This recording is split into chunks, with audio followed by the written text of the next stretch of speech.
Nutrition की दुनिया में ऑलमोस्ट हर एक फूड आइटम पे डिबेट होती है। अगर कोई किसी एक फूड आइटम को हेल्दी बोलता है तो कोई और उसी सेम फूड आइटम को बेकार भी बोलता है। सो हेल्दी होने के लिए खाएं तो खाएं क्या? वेल, डोंट वरी, मैं इस वीडियो में आपके लिए कुछ सिंपल एंड प्रैक्टिकल स्टेप्स लाया हूं जो आप आज से ही शुरू कर सकते हो। ये आपकी हेल्थ को नेक्स्ट लेवल तक लेके जाने में मदद करेंगी। सो इस वीडियो को मैंने दो सेक्शन में डिवाइड किया है। पहला सेक्शन है foods you must eat and दूसरा सेक्शन है फूड्स यू मस्ट अवॉइड। तो चलिए देखते हैं कि हेल्दी ईटिंग के लिए पहले खाना क्या चाहिए। नाउ दोस्तों, मेरे पास एक लिस्ट है एंड हेल्दी फैट लॉस के लिए आपकी डाइट में इस लिस्ट के सारे आइटम्स होने चाहिए। 8 आइटम हैं, ध्यान से सुनिएगा। फर्स्ट है lean proteins, second fruits and vegetables, third essential fatty acids, fourth trace minerals, fifth lentils and legumes, sixth resistant starches, seventh probiotics and eighth polyphenols. अगर आपकी डेली डाइट में ये सारे फूड आइटम्स एडिक्वेट क्वांटिटी में हैं, तो आप fat loss के साथ साथ हेल्थ एंड लॉन्जेविटी भी इंप्रूव कर सकते हो। तो चलिए पहले लीन प्रोटीन्स की बात करते हैं। दोस्तों, ये सबसे इंपॉर्टेंट है क्योंकि proteins muscle maintenance and metabolic health के लिए बहुत जरूरी है। आपके हर मील में at least 30 grams of lean protein होना चाहिए, जिससे आपको 2 से 2.5 ग्राम लूसीन भी मिल जाए। नॉन वेजिटेरियंस, आपके पास तो बहुत सारे ऑप्शंस हैं, बट वेजिटेरियंस के पास बहुत लिमिटेड चॉइसेस हैं। इनफैक्ट वेजिटेरियंस के पास सिर्फ 5 लीन प्रोटीन सोर्सेज के चॉइसेस होते हैं: protein powder, low fat paneer, Greek yoghurt, tofu and low fat milk. आपके हर मील में इन 5 में से कोई एक जरूर होना चाहिए। 30 ग्राम्स प्रोटीन के लिए आपको इतनी क्वांटिटी खानी पड़ेगी। अब बात करते हैं लिस्ट के अगले आइटम की, फ्रूट्स एंड वेजिटेबल्स। दोस्तों, fruits and vegetables low calorie होते हैं एंड इनमें भर के विटामिन्स, मिनरल्स एंड एंटीऑक्सीडेंट्स मिलते हैं। आपको रोज at least 2 servings of fruits and 2 servings of vegetables जरूर खाना चाहिए। फ्रूट्स एंड वेजिटेबल्स से आपका डाइजेशन इंप्रूव होता है, इम्यूनिटी बिल्ड होती है, ब्लड शुगर कंट्रोल में रहता है एंड वेट लॉस में भी मदद मिलती है। लेटेस्ट साइंटिफिक रिसर्च के अकॉर्डिंग आपकी डेली डाइट में एटलीस्ट 20 ग्राम्स फाइबर होना चाहिए एंड अगर इस फाइबर में वैरायटी हो तो आपकी गट हेल्थ भी इंप्रूव हो सकती है। इस फाइबर में वैरायटी रखने के लिए मैं हर हफ्ते 30 डिफरेंट प्लांट बेस्ड फूड्स खाता हूँ। अलग अलग फ्रूट्स, अलग अलग vegetables, nuts, seeds and grains.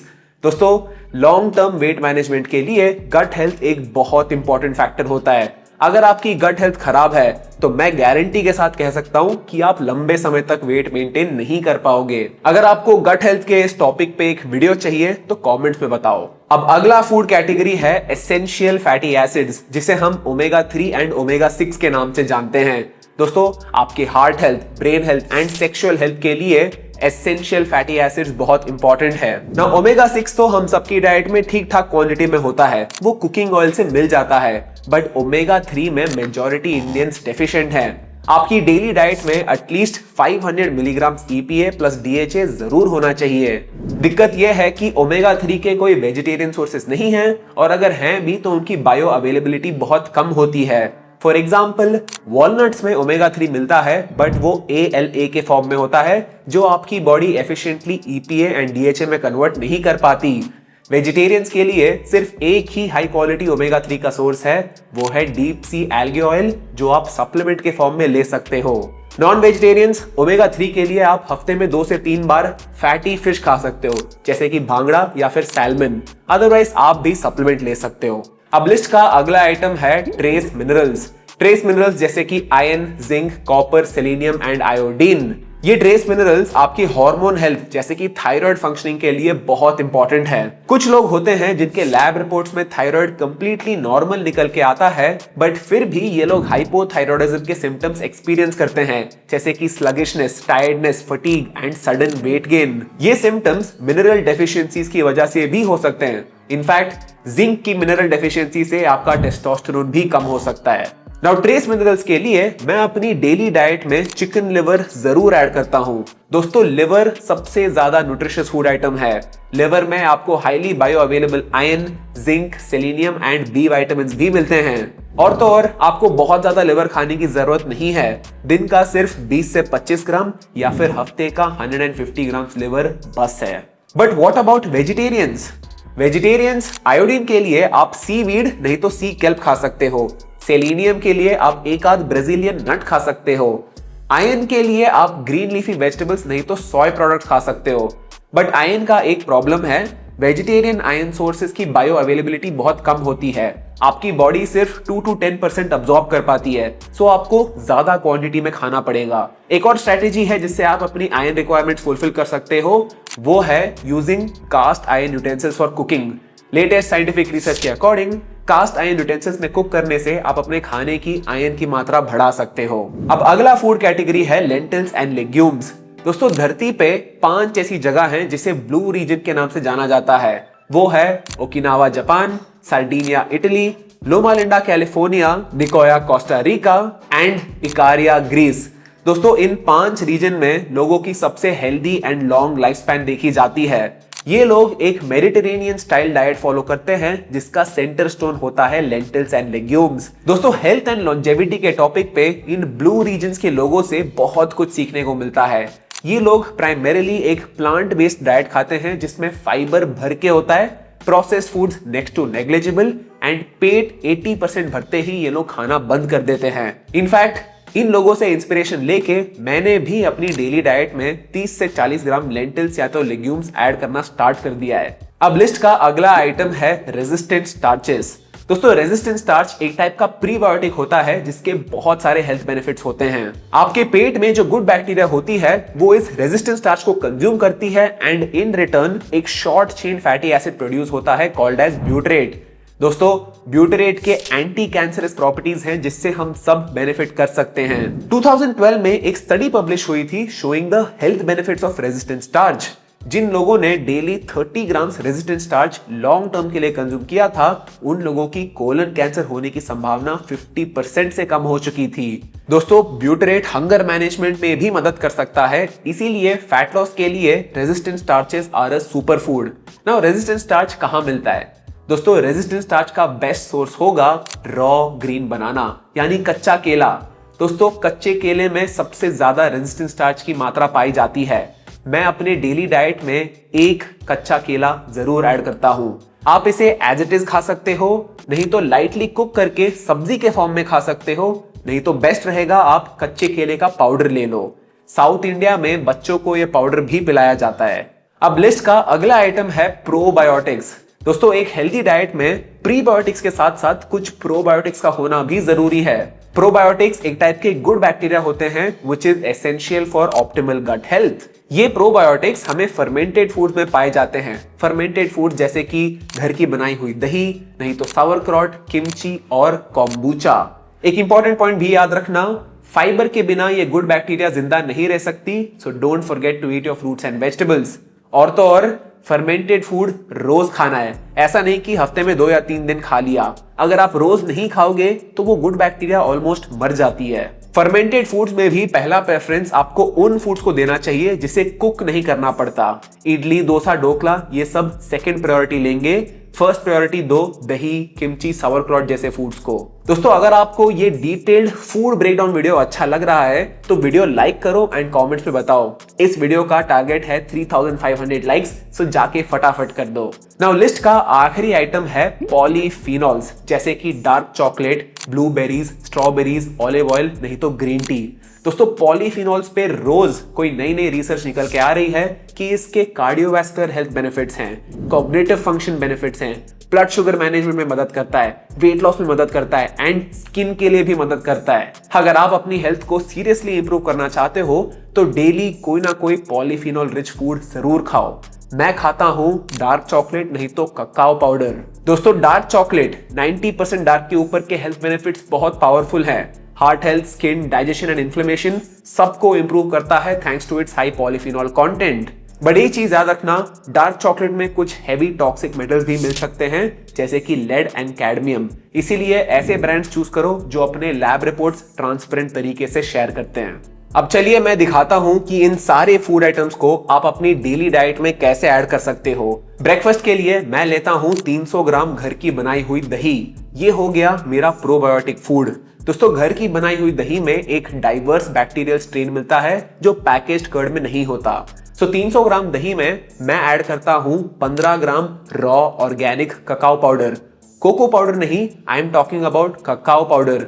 Cacao raw and ज्यादा न्यूट्रिशियस होता है। ये cacao powder Mason and company से है, जिन्होंने हैवी मेटल टेस्टिंग क्लियर किया है। नाउ इसमें मैं ऐड करूंगा 2 scoops of MuscleBlaze Biozyme Iso 0। दोस्तों ये होगा हमारे इस मील का प्रोटीन सोर्स। बायोजाइम आइसो 0 के हर स्कूप में मेरे को 27 grams of high quality protein मिलता है। बायोजाइम आइसो 0 ने भी सारे लैब टेस्टिंग क्लियर करी है। जो आपको लेबल पे दिखता है वही प्रोडक्ट में मिलता है। No heavy metals, no amino spiking, just pure lean protein. Full disclosure, I am sponsored by MuscleBlaze, but I genuinely believe that इनके प्रोडक्ट्स इंडिया के टॉप बेस्ट क्वालिटी प्रोडक्ट्स हैं। बायोजाइम आइसो 0 को मैं खुद पिछले 2 सालों से use करता आ रहा हूं। नाउ इन सब को मिक्स करके हम ऐड करेंगे 300 ग्राम फ्रूट्स। फ्रूट्स में भी मैं वैरायटी रखता हूं। अगर आज मैं एप्पल एंड पपाया खा रहा हूं तो कल पेयर एंड ऑरेंज ले लूंगा। And yes, it is completely safe, आप दही में फ्रूट्स मिक्स कर सकते हो। इस मील में फ्रूट्स हमारा विटामिन्स, मिनरल्स एंड फाइबर का सोर्स होगा। नाउ इन सबको मिक्स करके मैं ऊपर से कुछ नट्स एंड सीड्स ऐड कर लेता हूं फॉर हेल्दी फैट्स। थोड़ा सा सिनेमन पाउडर भी डाल लेता हूं टेस्ट के लिए एंड ब्लड शुगर मैनेजमेंट के लिए। नाउ ये हो गया हमारा super healthy, super tasty, balanced breakfast. इस पूरे मील का वॉल्यूम 750 ग्राम्स है। Do you know how much food that is? आप खा के देखिएगा, आपका पेट 5-6 घंटों के लिए फुल रहेगा। नाउ ब्रेकफास्ट के बाद मैं कुछ सप्लीमेंट्स भी लेता हूं, जैसे कि ओमेगा 3 फिश ऑयल। मैं कंज्यूम करता हूं रफली 1000 मिलीग्राम्स EPA प्लस DHA।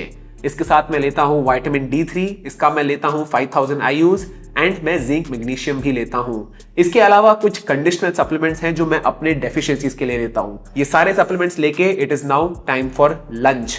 दोस्तों लंच में मैं लेता हूं 1 कटोरी लेग्यूम्स। लेग्यूम्स में आज है मेरे पास चना, काबुली चना। इसके साथ मैं लूंगा 2 टाइप की सब्जियां। आज मैं ले रहा हूं तोरी की सब्जी एंड बॉइल्ड ब्रोकली। तो इसके साथ प्रोटीन के लिए मैं ले रहा हूं चिकन। दिस इज हरियाली चिकन, जिसकी रेसिपी आपको मेरे पेज पे मिल जाएगी। दोस्तों ये है मेरा बैलेंस्ड लंच। ये पूरा मील विदाउट ऑयल कुक होता है, extremely low calorie and very very filling. तो लंच के बाद एंड डिनर से पहले अगर मेरे को भूख लगे तो मैं 1 बॉटल कॉम्बूचा पी लेता हूं। दोस्तों कॉम्बूचा भी एक फर्मेंटेड फूड है जिसमें बहुत सारी गुड बैक्टीरिया मिलती है। इसे ग्रीन टी को फर्मेंट करके बनाया जाता है। कॉम्बूचा खरीदते समय आप नोट करिएगा कि 100 ml में 20 या 25 कैलोरी के ऊपर नहीं होना चाहिए। Now time for dinner. दोस्तों डिनर का स्ट्रक्चर भी लंच जैसा ही है। इसमें हम 2 अलग अलग सब्जियां लेंगे, 20 से 25 gram chicken liver and protein के लिए हम लेंगे चिकन ब्रेस्ट। जैसा कि आप देख सकते हो मेरे पूरे डाइट प्लान में एक स्ट्रक्चर है। हर मील में at least 10 grams of fibre and 50 grams of protein. ये डाइट स्ट्रक्चर फॉलो करके ही वेट लॉस के बाद भी मैं अपने आप को मेंटेन कर पाया हूं। चलो गाइज, ये थे फूड्स दैट यू मस्ट ईट। अब देखते हैं कि अवॉइड क्या करना चाहिए। जैसा कि मैंने शुरुआत में कहा था, न्यूट्रिशन की दुनिया में ऑलमोस्ट हर एक फूड आइटम पे डिबेट होती है, बट एक ऐसी बुरी चीज है जिसपे ऑलमोस्ट सारे एक्सपर्ट्स का ओपिनियन सेम है, वो है ट्रांस फैट्स। दोस्तों ट्रांस फैट्स आपके हेल्थ के लिए सबसे हानिकारक चीज है। It is the number 1 thing that you must avoid, specially artificial trans fats जो हाइड्रोजनेटेड वेजिटेबल ऑयल में मिलता है। They are the worst. Trans fats के कंजम्पशन से आपका बैड कोलेस्ट्रॉल इंक्रीज होता है, स्ट्रोक आने के चांसेस होते हैं, हार्ट अटैक का रिस्क होता है, डायबिटीज होने का रिस्क होता है। The list is endless. Latest scientific research के अकॉर्डिंग ट्रांस फैट्स खाने से आपको इंसुलिन रेजिस्टेंस भी हो सकती है, जिससे अब्डोमिनल ओबेसिटी यानी बेली फैट इंक्रीज होता है। नाउ गवर्नमेंट रेगुलेशन की वजह से आज के टाइम में पैकेज्ड फूड आइटम्स में ट्रांस फैट्स की मात्रा ऑलमोस्ट नेग्लिजिबल है, विच इज गुड। बट फिर भी एक साइलेंट किलर है जो हम सब जाने अनजाने में खा रहे हैं, वो है बेकरी आइटम्स। बेकरी आइटम्स जैसे कि cakes, pastries, cookies and sweets, ये सब इन हाउस बनाए जाते हैं। इन पे कोई टेस्टिंग नहीं होती, टेस्टिंग नहीं तो कोई रेगुलेशन नहीं, and most of the times इनमें ट्रांस फैट्स भर के पाए जाते हैं। अगर आपको फैटी लिवर नहीं तो कोलेस्ट्रॉल है तो बेकरी आइटम से तो आप कंप्लीटली दूर रहें। अब और किस चीज में ट्रांस फैट्स पाए जाते हैं?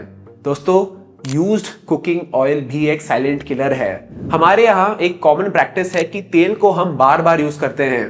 ध्यान में रखिएगा कि तेल को बार बार यूज करने से उसमें ट्रांस फैटी एसिड्स की मात्रा बढ़ जाती है, स्पेशली उन ऑयल्स में जिनका लो स्मोकिंग पॉइंट होता है।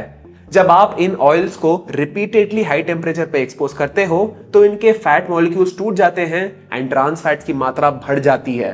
सो स्ट्रीट फूड से दूर रहिएगा, वो लोग पता नहीं कितनी बार रीयूज करते हैं। एंड घर पे भी फ्राइंग पर्पसेस के लिए हो सके तो रिफाइंड मस्टर्ड ऑयल नहीं तो रिफाइंड कोकोनट ऑयल यूज करिएगा। नाउ जस्ट बिकॉज मैंने mustard oil and coconut oil को हेल्दी बोला है, इसका मतलब ये नहीं कि आप इसे भर भर के खाने लगे। हमारे यहाँ ये भी बहुत कॉमनली देखने को मिलता है कि हेल्दी फूड्स को हम भर भर के खाने लग जाते हैं। इसका बेस्ट एग्जाम्पल होगा घी। दोस्तों, हालांकि घी के थोड़े बहुत हेल्थ बेनिफिट्स हैं, but it is very much exaggerated. North India में किसी भी फूड आइटम को हेल्दी दिखाने के लिए बोल देते हैं कि ये शुद्ध देसी घी में बना है। At the end of the day घी एक हाई कैलोरी फूड आइटम है जिसमें सैचुरेटेड फैट्स भी ज्यादा पाया जाता है। Now I am not saying that saturated fats inherently आपके लिए बुरा है, बट सैचुरेटेड फैट्स सबकी बॉडीज में एक अलग रेस्पॉन्स देता है। कुछ लोग हैं जो घी भर भर के खा सकते हैं एंड उन्हें कुछ नहीं होगा, वेरास कुछ लोग थोड़ा बहुत घी खा लें तब भी उनके लिपिड मार्कर्स ऊपर नीचे हो जाते हैं। It all depends on your genetics.